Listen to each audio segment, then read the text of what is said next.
Virus is a disease caused by the bite of an infected Aedes aegypti mosquito. Check your premises weekly for any containers that can hold water. Get rid of old tires, punch holes in tins before disposing, and cover large drums, barrels, and tanks holding water. Protect yourself from ZigV. Keep your surroundings mosquito-free. A message from the Ministry of Health. Sponsored by NHF.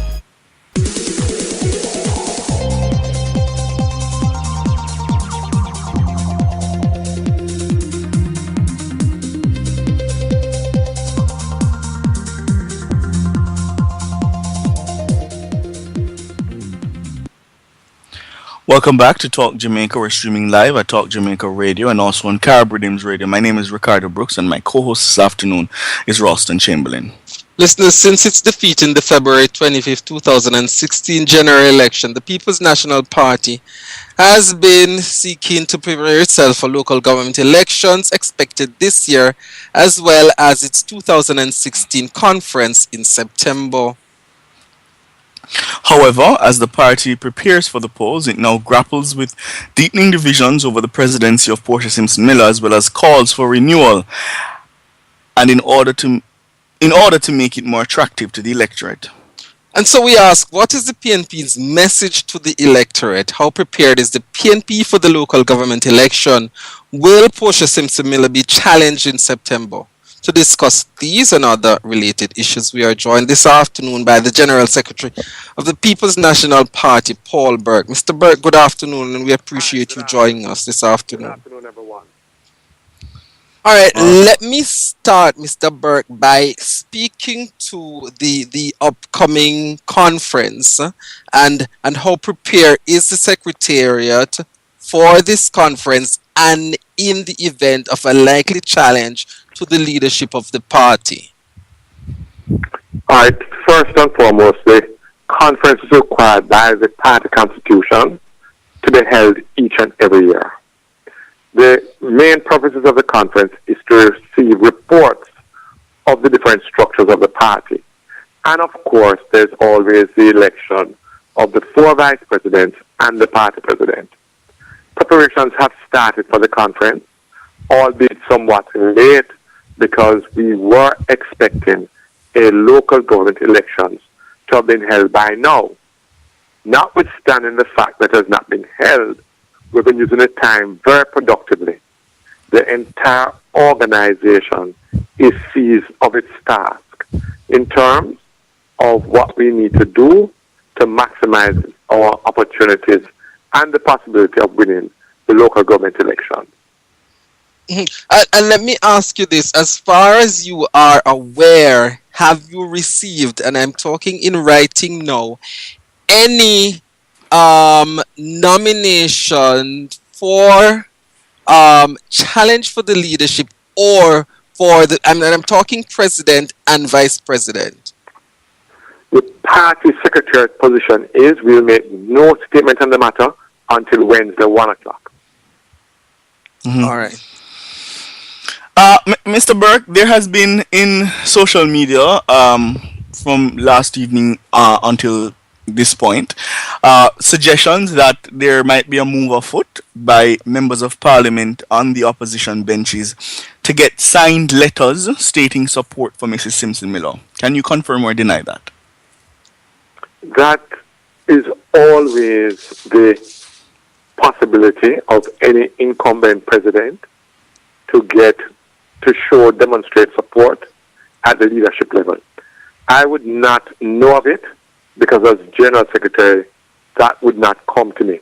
There would have to be an initiative by the campaign team around Mrs. Simpson Miller, but I'm unaware of it. Mm-hmm. Can you confirm or deny that there are movements by senior officers in the party to stall off any challenge because of the pending local government election? That persons are saying, listen, to Mr. Bunting or Dr. Phillips, do not go ahead with this. We need to be together for the local government elections. If anyone is doing that, it is on their own initiative, because there has been no such decision by the officers group to discourage anyone who wants to offer themselves. Mm-hmm. Yes, many of us feel that the focus should be on the upcoming local government elections. But certainly, I would not be part of discouraging anyone who wants to offer themselves for any position in the People's National Party. Right. And Mr. Burke, does the Secretariat have any sense of how Mrs. Simpson Miller is viewed by the general electorate at this time? We have not done any poll, but I would believe, based on my going around the island with her to the councillor candidates, that she is well received and there is good support for her, certainly at the councillor candidates level. Those have been the meetings I have been around the island with the party president, and they have been positive meetings. Mm-hmm. And what do you make of the calls for renewal and the calls for her to set a timetable for departure? Well, let me talk about the call for renewal. The renewal call has been going on even while we were in office. Certainly as General Secretary, many proposals for renewal are documented and have been put before the party. Unfortunately, for the last 2 years, we are almost in campaign mode. And some of these things were put on the waiting list, which in my view was unfortunate. So renewal is not something that has just come about. Some people have now added their voice to renewal, which is good. We need to define renewal. Renewal can be about cosmetic changes. It can be about replacement. Renewal, for me, is transformational politics. It is a politics of a new type, of a new kind, which a party must continuously do. The PAR program, participation, accountability, responsibility, which we fell down on as a party, and more so in government, was supposed to be part of the renewal process of the People's National Party. I can say to you that the Secretariat was the only or the main part of the party organization that dealt with the PAR program, participation, accountability, responsibility. So we have to look back at ourselves and look at our deficiencies in our various government ministers, in our various government ministries, and within our party structures. How much did we embrace the progressive agenda? How many of our ministers spoke and practiced what the progressive agenda called for? How many of our different structures, constituencies, and regions really practiced the progressive agenda? Because the progressive agenda and what it espoused was a program of renewal for the People's National Party. PAR should only have had one more P in it. It should have been participation, performance, accountability, and responsibility. And we needed to add sanctions to it. Sanctions for people who failed. But we are where we are, and I'm hoping that September the Constitution will be reviewed, and that is where it starts, with the rules of the party. The party is also looking back at its philosophical positions, because it's out of your philosophical positions comes your ideology, and that is being reviewed. I hear you, Paul Burke, and I'm glad you mentioned the word sanction, because many are of the opinion that your role leading up to the February 25th general election could have led to the party losing the election. And so they are saying that at some point in time or thereafter, some sort of sanction should have been taken against you, and how you kind of gave the impression that the party was in a good position to win, yet we lost. Can I say this to you? And since I've spoken to it at executive and the NEC, I will say it publicly. Every party operates in a political environment. The political environment is largely around the economic and social conditions. When I took over as General Secretary, a series of polls were done. It showed the very difficult position the party was in in an austerity program. If you look at the national polls, the first time the PNP came fairly equal was post-September 2015. When I became General Secretary, we had approved a political program of work. We knew the state of the organization. I've not gone public to talk about what was the deficiencies all over. As General Secretary, I've allowed myself to absorb a lot of the criticism in public, but not within the party. So everyone knows what was the political program of work. Everybody knows where the failures were. And certainly, I communicated a positive note in terms of in public, but within the party, the leadership knew the fragile slope we were always on in terms of an election victory. Mm-hmm. Let me say this to you. There is a strong view that if certain government ministers and their ministries and agencies had performed more effectively and more efficiently, we'd have done better in some of the constituencies which we lost. Mm-hmm. There's also another truth. If the organization was as strong as it ought to be, we would have been able to cushion many things, including the fact that we suffered from the no debate issue, including the seductive promise of the JLP, which has not been delivered, of the 18,000 tax holiday, including the fact that persons were paid either not to vote or to vote a particular way, that if we had our organizational capacity, we'd have been able to bring out more of our voters on election day. Mm-hmm. So there are many truths, but there's no one individual or no one reason why the PNP did not bring out all its votes on election day.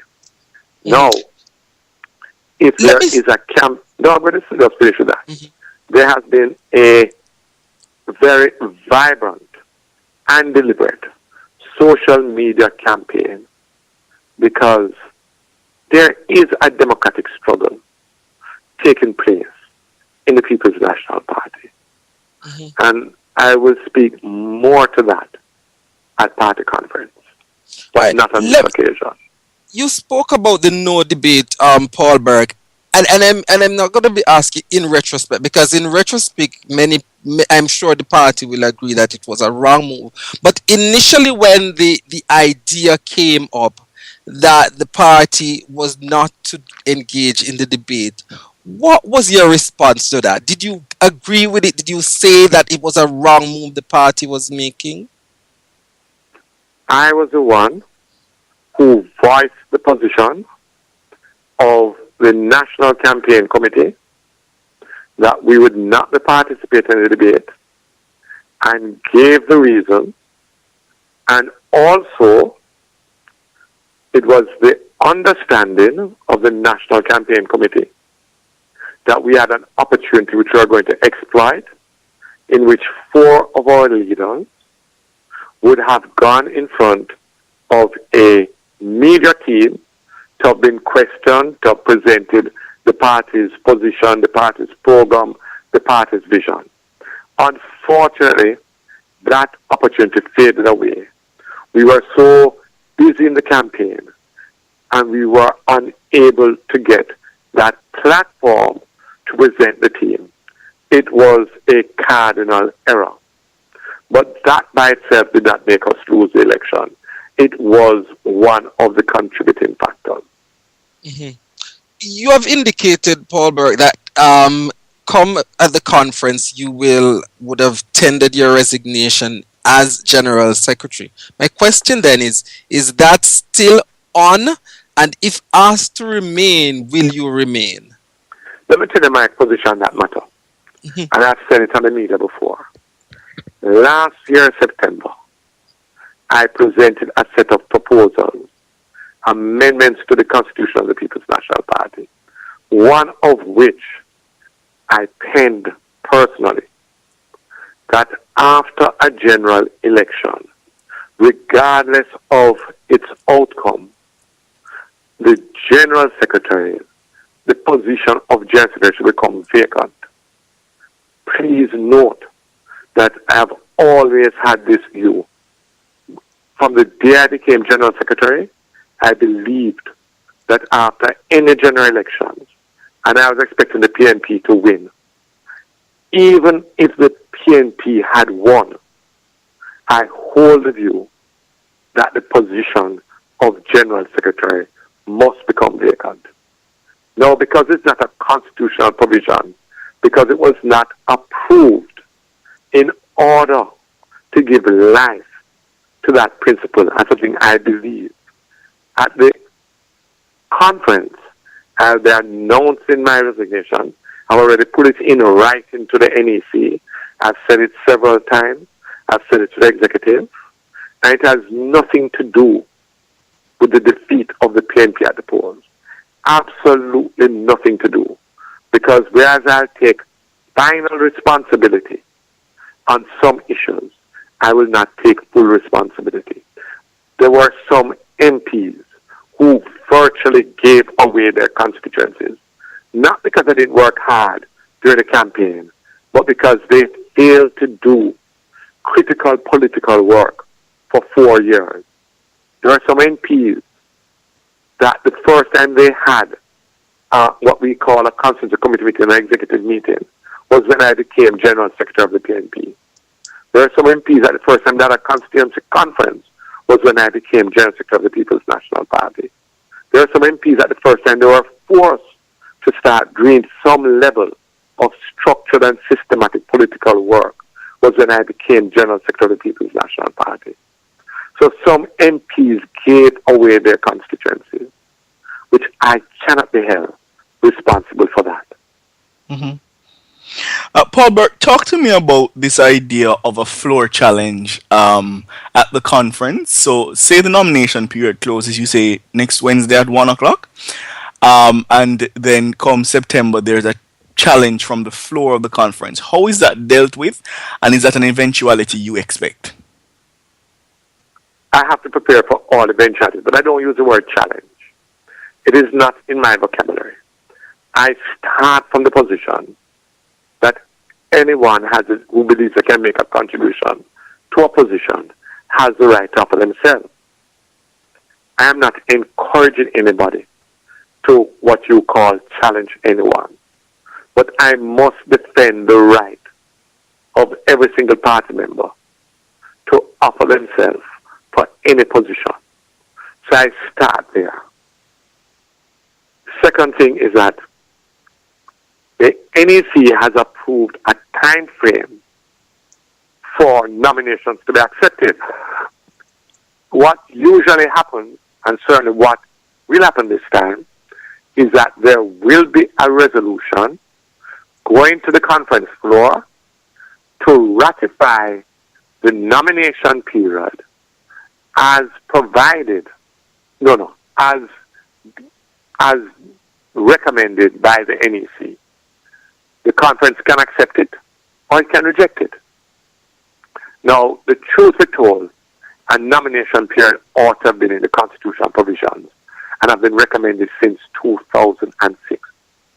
Is because we have failed to deal with the Constitution in a holistic manner, while those have not been placed in the Constitution. But notwithstanding, if the conference approves that resolution, then there can be no challenges, as you put it, or no further nominations, as I would prefer to say it, from the conference floor in September. If it is rejected, then we will have to accept nominations from the conference floor. Mm-hmm. And there's a view, Mr. Burke, that you are loyal to the incumbent party president, Mrs. Portia Simpson Miller. How assured can any would-be challenger be that you would be impartial in executing your duties as General Secretary, considering that perceived bias for Mrs. Simpson Miller? Well, let me tell you. There was a 2-day NEC in January 2015. And I put in writing then and there that I would not be overseeing any national election because one of the contenders is one Angela Brown Burke, and there must be no perceived conflict of interest. I again put in writing to the executive of a committee to organize the arrangement, which would be the legal officer, the deputy chairman, and the 3 deputy general secretaries. I would not be able for any discussion, but I would not be involved in the organizing of any election. Now let us talk about the party president. Part of the role and responsibility of a general secretary is to protect and support the office of party president. But Paul Burke, as an individual, is also loyal to the party president, to Portia Simpson Miller. That doesn't mean, because I'm loyal to Portia Simpson Miller, that I would allow anybody's constitution or democratic right to be infringed. That's not what loyalty means.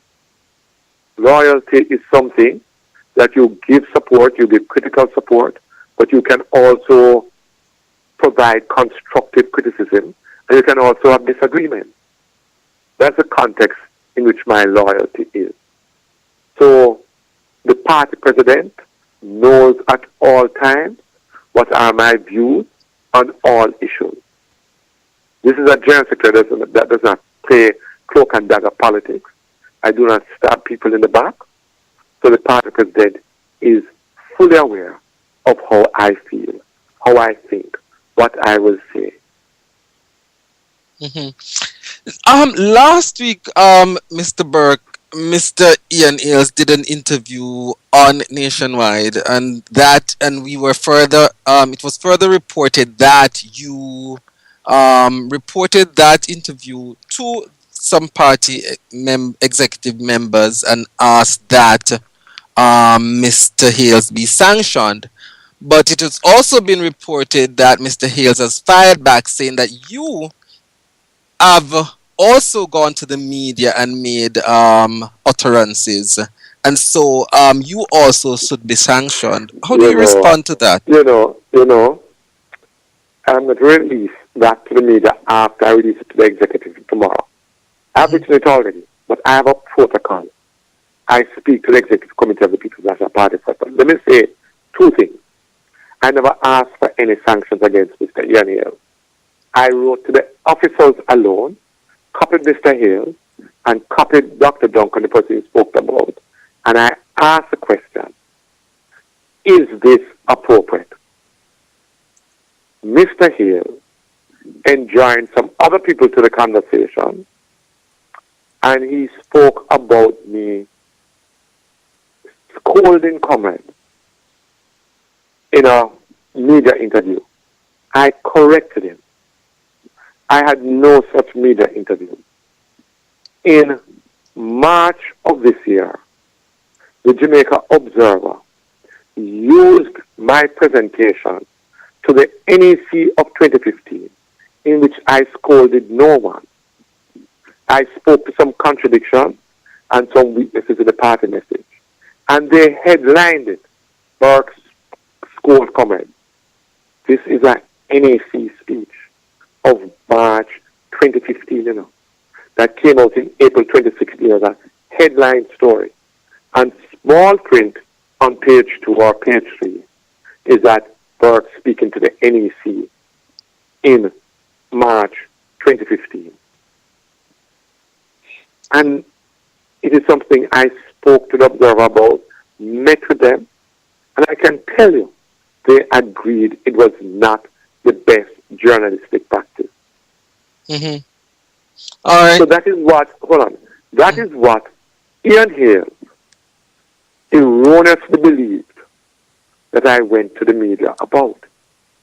And I corrected him, but the media did not use the section where I set out the date and set out what happened.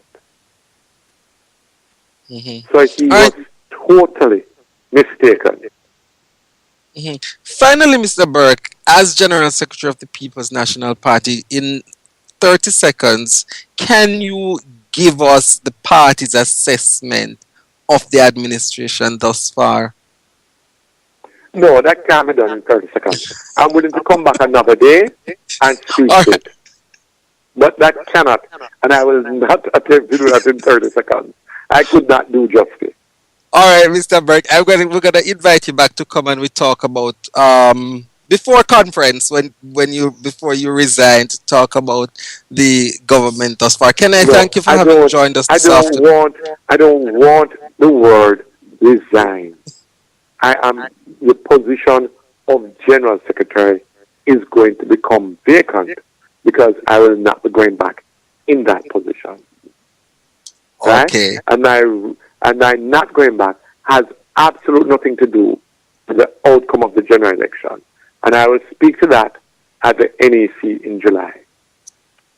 All right, listeners. Can I thank you, Mr. Burke, for having joined us and for your Thanks for allowing me to share. response? All right, listeners, you heard him there. General Secretary of the People's National Party, Paul Burke, giving us an insight into the PNP conference expected in September and the wranglings that we often hear about coming out of the party.